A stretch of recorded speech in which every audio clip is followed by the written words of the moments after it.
I'm Christa Jacobson, Headmistress of the Budo and today I am making a video for all of my students and supporters to answer the question, why am I so focused on physical conditioning?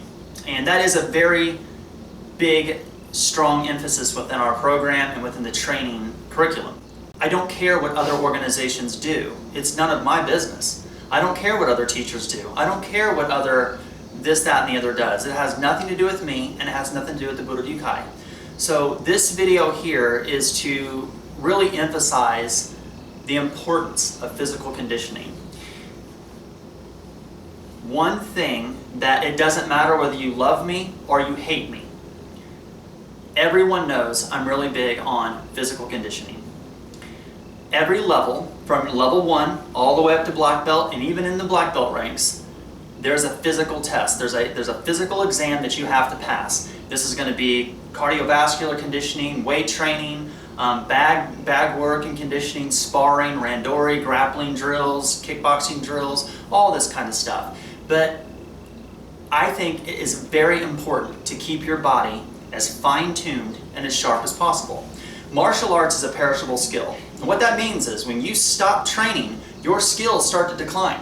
Martial arts skill is something that you strive for, you work hard for, and you get these skills, but you have to continue to keep training to maintain that level of skill. Once you stop training, those skills start to decline. Now, I get people in the Budo online dojo, they join the online dojo, and then they see the kata, and they see everything, the bag work and all this stuff, and like, oh my god, she's making us do, you know, like level 1, there's a certain amount of calisthenics they got to do. You push up, 10 push-ups, sit-ups, squats, etc., it's a list of calisthenics. To me, 10 push-ups, 10 sit-ups, 10 squats, you know, and then the rest of the list isn't a big deal. But then, you know, I wait 3 months, I'm like, hey, how come you haven't taken the exam? Well, I'm still working on my push-ups. 3 months later, you're still trying to do 10 push-ups? I mean, what are you doing besides not training? You know, because it doesn't take that long to condition your body to push your own ass off the floor. Now, I know that the majority of videos that you guys see, I've always got my boobs out, I'm smiling, blah, blah, blah, Christa, ha, and that's me. That is my personality. But when I'm in the dojo, I'm very direct. You know, one reason I don't teach kids, I've never had a kids curriculum, is I'm really aggressive. I cuss like a sailor. I will look at a student and ask them, what the fuck are you doing? And I will say it just like that. And anyone who's trained with me knows that I'm very aggressive when it comes to physical conditioning. Now when it comes to the kata, and it comes to the waza, and it comes to kuden, I'm not aggressive. I understand that I'm trying to work with their mind, I'm trying to teach kata, I'm trying to teach form, I'm trying to teach kamae, I'm giving them analogies, I'm giving them different ways to understand the movement, I'm giving them different drills. All of those things, without doubt, you've got to adapt to the student, you've got to be able to make them understand what you want them to do, and every student you have to teach them a different way. I've been in numerous amounts of real fights where there has been a knife present, where I've been in rape situations, where I've been in where I've got more than one person trying to, you know, beat me up. I've been in real situations. I'm not bragging. This isn't me trying to say, oh, I'm a badass. No, I'm saying that I've been in real situations. I know what it's really like. It's scary. Fear sets in, anxiety sets in, your heart rate goes up, and if you can't focus over all of these different physical things that's going to happen within your body, and then still prevail, still endure what's going on and prevail, you're not going to overcome the situation. It's just that simple. I take being a martial art teacher extremely serious, very serious. And when someone comes into the dojo and they want to train in the martial arts, that ultimately means they're saying, Sensei, I want to know how to protect myself and the ones that I love in a real situation. Well, in that case, you need to train your body, because your body is the weapon. If your body isn't sharp, if it isn't efficient, it cannot be effective. Would any of you guys who's watching this video, or in the room right now watching me, if you guys wanted to learn how to shoot a firearm, Let's say that you wanted to take a firearms course and you wanted to learn how to shoot a firearm and then have a conceal and carry license or something like this. Would you go to somebody and you meet this individual that's going to teach this class, they pull out their gun, the stock of the rifles broke off, it's all rusted to shit, they don't even know how many bullets to put in the gun, and none of it really works. They got to really push back to get the hammer back, and and half the time their gun jams. Would you want to learn how to shoot a firearm from someone who can't even keep a firearm? I mean, clearly this individual doesn't know proper maintenance, proper care. Would you want to learn how to shoot a firearm from someone like that? The majority of you guys watching this video would say no. In martial arts, your body is the weapon. Why would you want to learn martial arts from someone who can't even make their body efficient? Whose their skills, that they couldn't climb the tree if they had to. They couldn't even do a roll. They couldn't even do proper ukemi because they're not in the shape. Why would you want to take martial arts from someone who can't do what they're asking you to do? You shouldn't. Now, I do realize, I want to say this, because there are gray areas in everything. I realize not everything is black and white. I realize that there are 50 shades of gray, and I get that. I've met people who are 140 pounds, they're really skinny, and they can fucking scrap. They can straight fight. But I don't know, that doesn't necessarily mean that makes them a martial artist. A martial artist, think about that. The word artist, the word artist means you are expressing yourself through the action of something else. If you are a painter, that makes you an artist. You are expressing yourself through the art and the paint and the artwork that you create. If you're a martial artist, you're expressing yourself through the combative motion that you're training in. But how can you express yourself and train your body to be a weapon when you're not training your body to be a weapon? You're not studying. You're not an actual martial artist. You're doing martial arts techniques. See, and that's different. There's a difference between someone who's an actual martial artist and someone who just wants to learn martial art techniques. So you have to ask yourself, are you truly doing what you need to do to make yourself a better martial artist?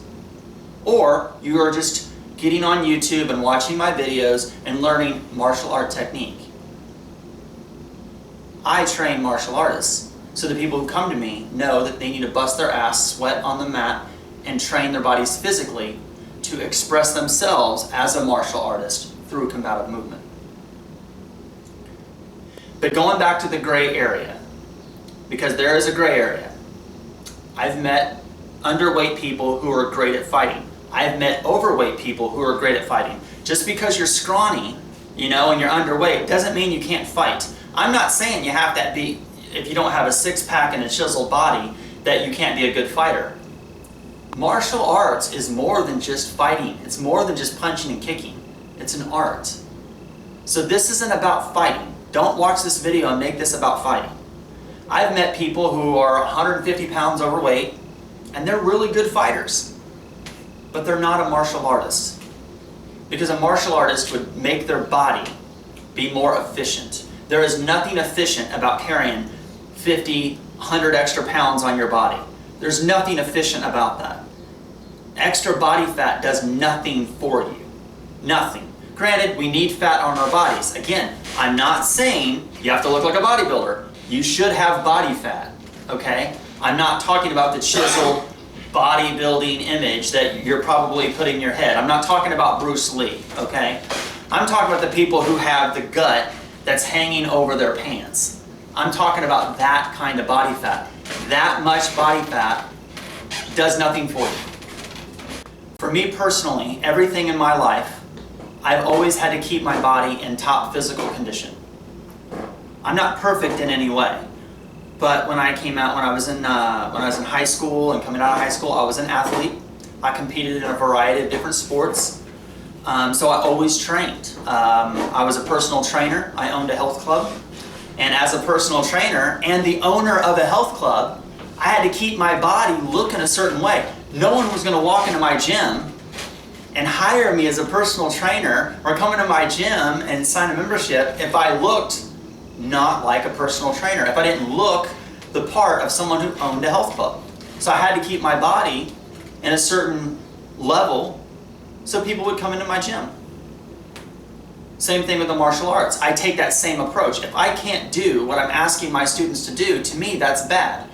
I'm saying that you should be able to do it unless age or injury has taken that away from you. We're all going to get old. We can't beat that. We're not going to beat the clock. As martial artists, we're all going to endure injuries. That's going to happen. So when you have an injury, there are certain things you can and cannot do. So I'm not talking about age, and I'm not talking about injury. And I want to make that very clear because people watch my videos and they type all this negative shit all the time. I'm talking about the people who are scrawny and they can't even do push-ups. They can't even do all the way down, all the way up. They can't even do 50 push-ups. Something simple, 50 push-ups. They can't even do that.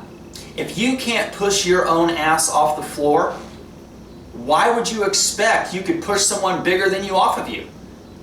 You know, common sense tells you that someone who is smaller than you is not going to pick a fight. Just out of the sheer idea of self-preservation. The people who feel they have an advantage, whether it's a weapon, whether it's tactical, whether it's numbers, or they're bigger, is what's going to attack you.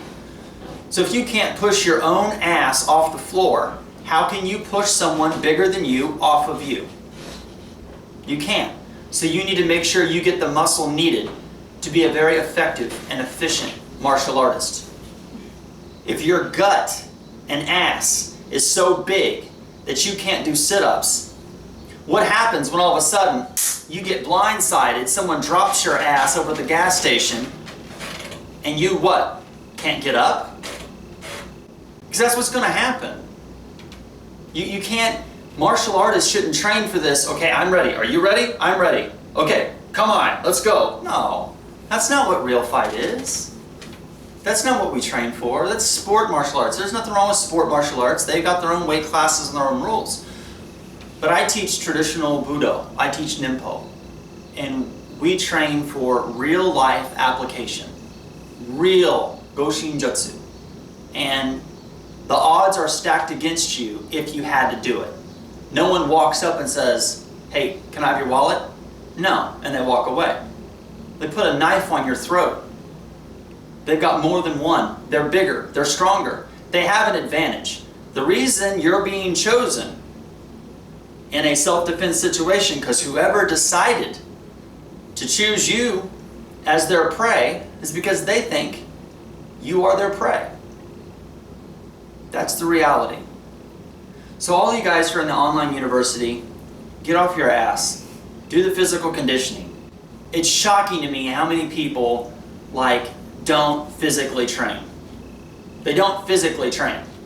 And if you can't do the stuff that's simple, if you can't even get your body in shape, if your body is not a well-oiled, efficient, effective weapon, then don't expect it to be efficient and effective when you need to use it. Because if you don't keep care of the gun, it jams. And do you want the gun to jam at the moment that you need it? So it's just something to think about. Get off your ass and train. The people who tell me all the time, oh, I don't have the time to work out. Boy, they know everything about every goddamn video game and every fucking anime and all the new TV series. They could tell me what's going on with The Walking Dead, and they can tell me what's going on with this show and that show, but they don't have the time to work out. You know, it's like those Kermit the Frog memes. It's none of my business. Shit. You know, it's true. It's true. To the people who have made it this far in the video, you know what the meaning of this video is. Go train. To the students and supporters, go train. Make yourself a better martial artist. To me, physical conditioning is everything. Everything. As a personal trainer, my body needed to be a certain way. As a martial artist, my body needs to be a certain way. Everyone knows I work in adult entertainment as an erotic dancer. If my body didn't look a certain way, I wouldn't be working in that industry. I mean, It's a fact. If I didn't look a certain way, I wouldn't be doing any of those things. And because physical conditioning has been such a big part of my life, I make it a big part of the school. Budo Ninjutsu is the martial art that I teach. I created it in 2004. If you guys are interested in learning authentic ninjutsu and classical samurai bujutsu without the bullshit of these major organizations telling you what you can and can't do, if you'd like to join an organization that encourages individuality, check out our website at www.budoninjutsu.com.